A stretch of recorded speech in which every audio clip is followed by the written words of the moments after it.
think one of the things that's really important to understand about PTSD, what exactly is PTSD, what exactly is trauma. Uh, People have probably talked about little t and big T. So little t is related to all different types of things that most people have probably gone through. Most people have probably gone through some type of heartbreak, maybe potential job loss, maybe some type of stressor of life, maybe a family member passing away. There could be all different factors of that. And it doesn't mean that it's not trauma. It definitely is stress. But it doesn't necessarily reach the threshold of PTSD unless it's defined by some of these factors. So, if we just kind of go through the list, we can see physical or sexual assault could be seen as a big T trauma, military combat, natural disasters, car accidents, childhood neglect or abuse, severe illness or injury, witnessing violence, being threatened with harm. Now, here's the thing about trauma. There could be people who have gone through these things that don't actually meet the clinical diagnosis of PTSD per the DSM guideline. Now, even though they've gone through some of these things in their past or even in their current, they're not exhibiting some of the symptoms of PTSD. So, what are some of the symptoms of PTSD? Number one is going to be this aspect of avoidance. Like, so for example, physical or sexual assault, someone might avoid getting close to people because getting close to people might be a trigger for them as it relates to some of the physical or sexual assault things that they've gone through, right? So they may avoid certain people, they may avoid certain conversations, they may avoid intimacy with people, emotional or physical, right? So avoidance is really big. There's also a lot of cognitive distortions that could happen. When I say cognitive distortions, I mean just sort of like negative thinking, overthinking. Maybe there's aspects of their brain that isn't really helping them with functionality and organization and planning, right? And organizing, right? So that prefrontal cortex that's responsible for being able to judge certain things, good or bad, or being able to help you with organizational skills, or being able to, help you plan oriented tasks, might be compromised and also might be impacted. The other symptom or effect that I didn't talk about is nightmares and flashbacks of the trauma, right? If someone has gone through a trauma, but they don't have any nightmares, they don't have any flashbacks, they're able to have really good social community. They're not avoiding anything. They're not avoiding people, persons, or situations. They don't have a lot of hypervigilance or startle responses. And they're engaging the things that they want to engage in. And they seem like they're living life on the outside from a really good, positive perspective. Listen, they may have gone through a trauma, but it doesn't mean that they actually have PTSD currently right now. So I think that's important to say, is that the majority of people can go through a significant big T, big level trauma, but not everyone, not 100% of those people are actually going to be diagnosed with PTSD. There's going to be a certain resiliency for certain populations. Now, why are they more resilient than others? We don't really know. A lot of that could be genetic. A lot of that could be social factors. Like you could have two people go through a car wreck, and one person the next day goes to work, they're fine. The other person is like traumatized. They don't get into a car for the next 3 months. What's the difference between those two people? They could be twins, right? They could genetically be very similar. What's the difference? Well, one person who's able to go to work the next day maybe has a lot of really good social support. They have a good spouse, a good partner. They have good friends at work. They have an accommodating boss that's like, oh yeah, take the time off. Don't worry about it. They're financially stable, so they don't have to worry about insurance purposes. They can go to the hospital. Don't have to worry about like not getting their insurance met. They have enough means to find another car, buy another car, purchase another car, like whatever, right? Like, so for them, they're resilient based on just their environmental things that are going on. Whereas the other person that might be genetically similar to that person, maybe they don't have the financial means. Maybe they don't have a good job. Maybe they don't have an understanding boss. Maybe they're already going through a divorce or relational struggle. So all of those things on top of what they went through just intensifies the trauma. You can have two people go through very similar life backgrounds but be genetically different, right? So there's a lot of different factors that relate to resiliency, like why some people are more resilient than others. The thing that I'll say is that everyone can build resiliency. Like resiliency isn't just sort of this innate natural instinct that either you have or you don't. You can build resiliency. You can build resiliency through hope, through education, through getting support, to implementing certain things like self-compassion and optimism and gratitude. Like, it's something that you can grow into. And so, so the thing that I would say with PTSD is that it's not everyone has PTSD. It is real. Not everyone has it. And even if you do have it, there's hope to get through it, because the protocols are around 80 to 85%, right? The protocols that people use for PTSD, things like eye movement desensitization reprocessing, EMDR, things like cognitive processing therapy, CPT, things like RIN exposure therapy, WET, things like prolonged exposure therapy, PE therapy. Like, those things have like an 80 to 85% efficacy, based on people that actually go through the full protocol. Now, here's what happens for a lot of people is that they start the protocol, but they don't finish it. And what I usually say for patients is that the PTSD, like, once you start engaging in your PTSD, it gets worse. Like, I've had a lot of people where they start the treatment and then they get more nightmares the next day or the next week. They get more irritability, they get more avoidance, they get more cognitive effects, they get more anxious, right? And usually when it comes to treatment, things get worse before they get better. And oftentimes what I'll see is that things will get worse and then they'll stop. They'll stop coming to treatment, they'll stop getting help, and they'll just leave. And that's not what you want. If things get worse, that's a sign that it's working. You just have to stick with it before it can finally come down, right? Symptoms will typically get worse and then they'll come right back down. So it's really important to have that mindset and that education for patients, if you're a clinician, that things might get worse before they get better. And if you are a mental health counselor, or even a student, or a professional, maybe not in the mental health space, it's important to educate people on obviously finding either a psychologist or a therapist or a psychiatrist, someone that knows some of the treatments like EMDR, CPT, PE, or RIN exposure therapy, someone who's obviously a licensed professional, licensed clinical mental health counselor, licensed clinical social worker, licensed psychologist or psychiatrist. Medication actually isn't necessarily the way to go. Medication can work alongside PTSD, but it's not the first level treatment. Oftentimes the protocols in therapy is much more effective for PTSD than medication, although patients can oftentimes do the protocol as well as take medication, but that's all within the guidelines of seeing a psychiatrist, seeing a medical professional that can kind of help you along with that case. Okay, so right now we know what PTSD is, we know the symptoms, we know the triggers, we also know the potential events that could happen that could trigger PTSD. I'd say the general population at some point in time will experience at least one criterion A trauma. So it's not to say that when they experience this, everyone's going to get PTSD. It's just to say that most people will experience at least one of these, and there's going to be a percentage of people that will then experience PTSD. I always tell patients this. I'm like, this is a lot of work. There's going to be written assignments. There could be things that you have to do. Like, you're taking what you learn in the therapy setting and you're applying them into your life.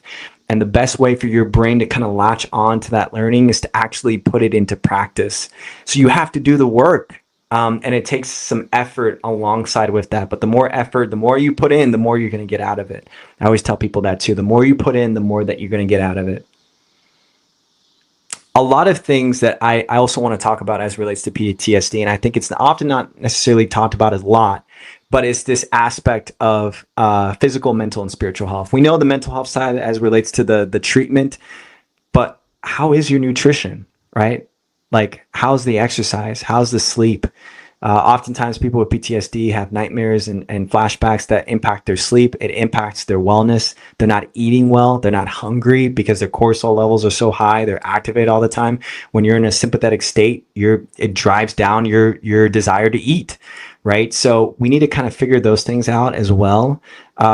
Typically people with PTSD report more chronic pain, right? So the more stressed you are about your life emotionally, psychologically, the more that it's going to fire off signals to certain parts of your body, and you're just going to naturally feel more pain or be more sensitive to pain, right? So we need some medical staff. We might need some medication for the physical pain. We might need to do things like exercise or physical therapy to make sure that the physical realm is good too.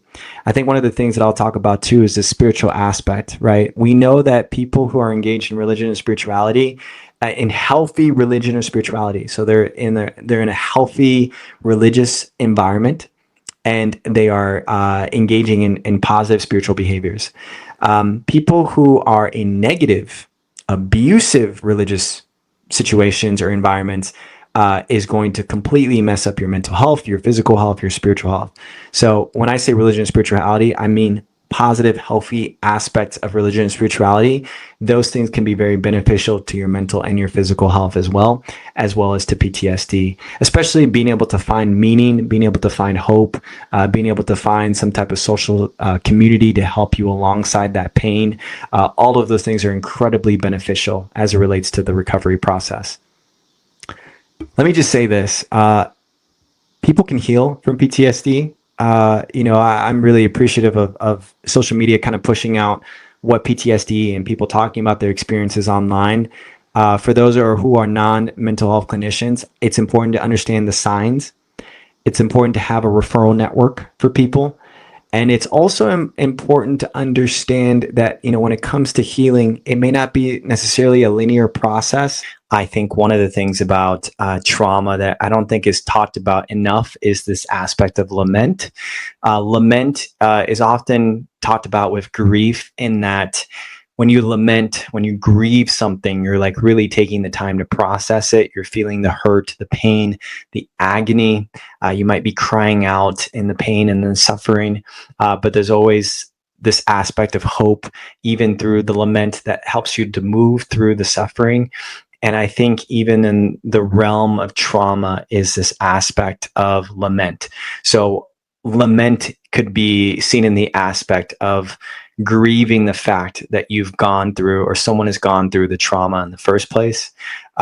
There's always a loss that is associated with trauma. It could be the loss of, if it's physical, sexual, mental abuse, right? There's a loss of innocence. There's a loss of the opportunity that could have been had to have some type of healthy childhood, right? There's always a loss. And so in being able to lament and to go into that space of pain, we are, especially in Western society, very avoidant of pain and very uncomfortable with suffering. And so trauma, truly, I think trauma treatment is going into that space of pain, of agony, of suffering, being able to sit with that suffering with the intention and the hope to move through it and move forward, not move around it, not move below or above it, but to move through it. And I think that's where the healing journey starts to take place. The healing doesn't start at the end of the journey. It starts through the journey, right? And so I think that's really important to kind of emphasize. And of course, one of the things that I'll always talk about is this aspect of post-traumatic growth. So there have been many studies that have shown that for people who go through trauma, if they go through treatment, sometimes they are in a season of life that is so much further beyond growth than before the trauma, right? So they go through the car wreck, and the car wreck or the car accident actually, even though it's negative that they went through the car wreck, they go through it, they process it, and they're better for it. Like, they're more engaged in their relationships, in their job, in their meaning. They're like, wow, I just went through a near life death experience. And now I'm going to go after my relationships. I'm going to go after my career. I'm going to go after the things that I want. And they're just like a different person, right? And they may have not been that type of person if it wasn't for the event. Now, it doesn't check off that the event should have happened, or that we should be enacting pain purposefully in order to get people to a state of post-traumatic growth. It just shows that when it comes to trauma, that there is an aspect of growth that could potentially happen. And I think, again, this isn't to say that, that trauma is okay. It's not to say that people going through significant things in their childhood were okay. It's just to say that maybe there's a potential to learn or to grow, to have some form of resiliency, where that your life could look a lot better than it used to look like because of how you've processed or how someone has processed that trauma. I'll end with this. There are wounds that never show on the body that are deeper and more hurtful than anything that bleeds. These two pictures show this aspect of two different types of trees. One is a tree that even with the bricks and even with the obviously the intentional ways of trying to build something, this tree, this plant right here, was able to still extend its growth through the roots, and even in the midst of something preventing it from growing, it was able to grow even through it. The other tree on the right here is a tree, I believe, based out in Australia, where often fires can happen. And when these fires happen, it'll burn the soil on the ground. And that ground, because of the fire, will then sprout up something new, which is this tree. And if it wasn't for the fire, this tree would not exist. And so there's this aspect of growth, even in the midst of suffering, that can happen. And, we see wounds that will never necessarily be seen on the body. And we see that these wounds are so much deeper, but sometimes they often carry this scar and this remembrance of the story of what someone went through, and the ability to be resilient even in the midst of their pain, their agony, their tribulation, and their suffering. And so that's a really powerful tool that I like to use for people, educators who are trying to be more trauma informed, and also for people who are experiencing trauma in their lives as well. So remember that everybody has a story. And the thing about trauma is that it sometimes keeps people from reaching the happy, meaningful chapters of their life. And when it comes to trauma, it captures you because you're stuck in the past and you're wanting to move towards in the future. And so the treatment is helping you to take your past, process it in the present, so that you can have 2 feet in the present, so that you can move towards your future, right? And be having the support of loved ones, a therapist, a psychologist, a friend, a family member, all of those things are really powerful aspects to really help someone get through. These are some really powerful books that I really enjoy as it relates to working through trauma, that I think encapsulates a certain aspect of treating trauma from a different lens, whether from a spiritual lens, from a more psychological or psychiatry or medical lens, from also the aspect of EMDR, in terms of Shapiro's work on EMDR, and even just from a mindful lens. And these are books that, patients don't have to read, but also people who are trying to educate themselves on trauma can also read as well. All right. So I will end there, y'all. I hope that this information was helpful for you all, as it relates to PTSD, to trauma, to anxiety, depression, to understanding what it is, to understanding the symptoms, to understanding the referral networks that you might have to send people to understanding the protocols that are helpful, and as well as to understand that this is a deeper layer of healing that is necessary in terms of the recovery process that involves people in that person's life, as well as digging into some of the more spiritual, deeper meanings of life that could also help them to become more resilient, to not just heal from trauma, but also to recover and get to hopefully a certain point of life and living that far surpasses what someone has ever experienced before. Hopefully that's the goal. I will see you all in the next video.